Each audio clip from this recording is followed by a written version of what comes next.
ఇచ్చింది బీజేపీ. మరి నేను అడుగుతున్న మిత్రులారా, ఇవాళ తెలంగాణకు గాడిద గుడ్డిచ్చిన బీజేపీకి మనం ఓటేద్దామా, కర్రు కాల్చి వాత పెడదామా?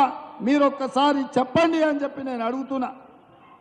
అదేవిధంగా ఇవాళ రైతు రుణమాఫీ గురించి, రైతు బంధు గురించి చంద్రశేఖరరావు మాట్లాడుతుండు.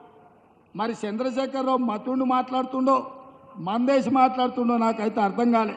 వేసినాక దిగినాక మాట్లాడుతుండో, వేసే ముందు మాట్లాడుతుండో. రైతు బంధు పథకం వేస్తలేరని ఓ సన్నాసోడా, సోయలేనోడా, చవట, దద్దమ్మ, దిక్కుమాలినోడా, దివానగా నువ్వు దిగిపోయినాడు మా బట్టి విక్రమార్క గారి చేతిలో 7 లక్షల కోట్ల రూపాయల అప్పుతోని దివాలా తీసిన సంసారం మొత్తం దివాలా తీసి నెత్తి మీద 7 లక్షల అప్పు పెట్టినావు. ఆయన గట్టోడు కాబట్టి బట్టి ఎట్లో ఒకట్ల తట్టుకొని ప్రతి నెల 1వ తారీఖు నాడు జీతాలు ఇస్తున్నాడు, పెన్షన్లు ఇస్తున్నాడు. ఆయన చేసిన అప్పులకు, ఆయన పెట్టిన ఉద్దెరలకు 5,000 కోట్లు నువ్వు చేసిన అప్పులకు కట్టిండు. 27,000 కోట్ల రూపాయలు బ్యాంకులకు చెల్లించిండు. ఇవాళ ఆల్రెడీ 69 లక్షల మంది రైతులుంటే 64 లక్షల మంది రైతులకు రైతు భరోసా పథకంలో వాళ్ళ ఖాతాల పైసలు వేసిండు. ఇక మిగిలింది 4 లక్షల మంది రైతులే. మిత్రులారా, మీరు రాసుకోండి. ఈ తెలంగాణ రాష్ట్రంలో కాంగ్రెస్ వచ్చిన తర్వాత రైతు భరోసా పథకంలో 7,500 కోట్లలో 69 లక్షల మంది ఉంటే ఆల్రెడీ 65 లక్షల మందికి రైతు భరోసా పథకం వేసినాం.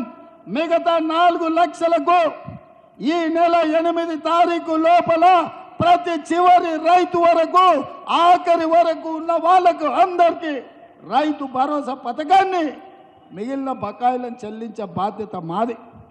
ఒక పక్కన జీతాలు ఇచ్చుకుంటూ అంగన్వాడీ వర్కర్లు, ఆశా వర్కర్లు, బడులలో మధ్యాహ్నం భోజనం వండే వర్కర్స్ నుంచి ప్రతి వాళ్లకు ప్రతి నెల 1వ తారీఖు నాడు జీతాలు ఇస్తూ నువ్వు నెత్తి మీద పెట్టిన కుంపటి 7 లక్షల కోట్ల అప్పుకు 27,000 కోట్ల రూపాయలు మెత్తి కట్టుకుంటూనే మా రైతుల పట్ల ప్రేమ ఉన్న మేము 150 రోజులు తిరిగే లోపలనే 7,500 కోట్ల రూపాయలు ప్రతి చివరి రైతు వరకు రైతు భరోసా పథకాన్ని అమలు చేస్తున్నాం. ఈ సన్నాసి సోయి లేకుండా వచ్చి కేసీఆర్ దిగిపోయిండు, రైతు భరోసా ఆగిపోయింది అంటాడు. వస్తావా నువ్వు? మే 9 తారీఖు నాడు అమరవీరుల స్తూపం ముందు చర్చ పెడతాం. అమరవీరుల స్తూపం సాక్షిగా ఈ రాష్ట్రంలో ఎవరికైనా, ఏ రైతుకైనా, అది ఖమ్మం కావచ్చు, కొత్తగూడెం కావచ్చు, ఆదిలాబాద్ కావచ్చు, అలంపూర్ కావచ్చు, అచ్చంపేట కావచ్చు, కొడంగల్ కావచ్చు, లేకపోతే మదిర కావచ్చు, ఏ రైతుకైనా ఈ నెల 9 తారీఖు లోపల ఏ ఒక్క రైతుకైనా బకాయి ఉంటే నేను సవాలు చేస్తున్నా, అమరవీరుల స్తూపం ముందు ముక్కు నేలకు రాసి క్షమాపణ చెప్తా. ఒకవేళ అందరు రైతులకు రైతు భరోసా పథకంలో నిధులు వస్తే నీ ముక్కు నేలకు రాసి క్షమాపణ చెప్తావు ఆ చంద్రశేఖరరావు అని నేను అడుగుతున్నా. ఆయన సిగ్గులేనోడు, ముక్కు ఎట్లాగింత పొడుగుంది, రాసినా రాస్తాడు. ఏంటంటే రాస్తే కొంచెం అరిగితే పోయేదే ఉందిలే, ఇంత పెద్దగా ఉందని.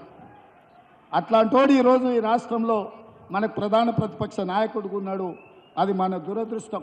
ఇదే కాకుండా అల్లుడు पिस्ता हाउस लेकर आ गए अपना बैंकेट हॉल शालीबंडा पर। टोटल 20,000 एसएफटी एरिया है, सेंट्रल एसी, झूमर्स, बहुत ही खूबसूरत एम्बियंस बनाया गया है। और इस बैंकेट हॉल में 100 मेंबर्स से लेकर 1000 मेंबर्स तक की कैपेसिटी है। Separate halls for ladies and gents and at a time 200 to 250 members आराम से डिनर कर सकते हैं यहाँ पर। स्टेजेस इंक्लूडेड है, हाई क्लास फर्नीचर और सेपरेट लिफ्ट है लेडीज एंड जेंट्स के लिए। और इस बैंकेट हॉल की सबसे अच्छी बात यह है कि आपको यहाँ पर किचन जो है ना सेम फ्लोर पे आप लकड़ी पर भी पका सकते हो, और यहाँ पर आप अपना शेफ भी लगा सकते हो। साथ ही साथ आप अपना केटरिंग जो है ना पिस्ता हाउस को भी दे सकते हो, क्योंकि पिस्ता हाउस तो मशहूर है अपना मजेदार खाना सर्व करने के लिए। क्वेरीज के लिए आप ये नंबर पे कॉन्टैक्ट कर सकते हैं। लोकेशन बता देता हूँ, Mahnoor banquets by Pista house, Shalibanda, ISM complex, above Malabar and जयलुकास।